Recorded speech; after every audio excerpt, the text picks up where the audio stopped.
नमस्कार शेतकरी बांधवांनो. हा आमचा प्लॉट आहे सोयाबीनचा.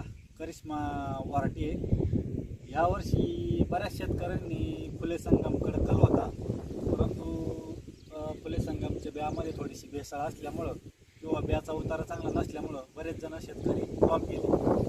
परंतु आम्ही या सोयाबीनला पेरणीच्या वेळेसच मल्टीप्लायरची बीज प्रक्रिया केलेली होती बियाण्याला.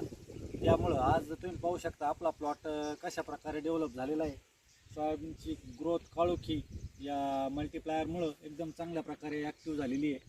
आणि एकंदरीत आता खूप पाऊस चालू आहे आमच्याकडं पण. तर तुम्ही पाहू शकता सोयाबीनला फुलं कशा प्रकारे लागलेली आहे.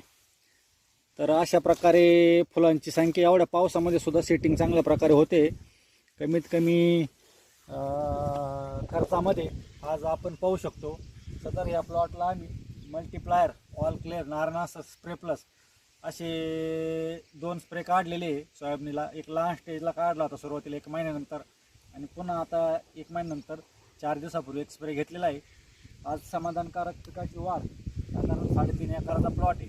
तर तुम्ही पाहू शकता एकंदरीत आम्हाला ही सोयाबीन हे आजच आम्ही सांगू शकतो शेतकऱ्यांना. तर शेतकऱ्यांना एकच विनंती आहे की सॉईल मल्टीप्लायर हे वापर करून बघा एकदा.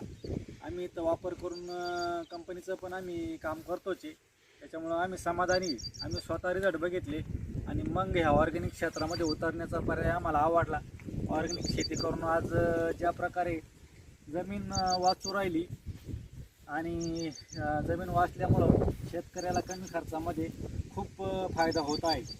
तर एकच विनंती आहे की शेतकऱ्यांनी सॉईल मल्टीप्लायर, नारनास, स्प्रे प्लस, ऑल क्लिअर हे 4ही औषधं एकदा वापरून बघावं आपल्या पिकाला, आणि मग निर्णय घ्यावा की ऑर्गॅनिक शेती ही किती फायद्याची हे त्यांच्या लगेच लक्षात येईल. नमस्कार शेतकरी मित्रांनो.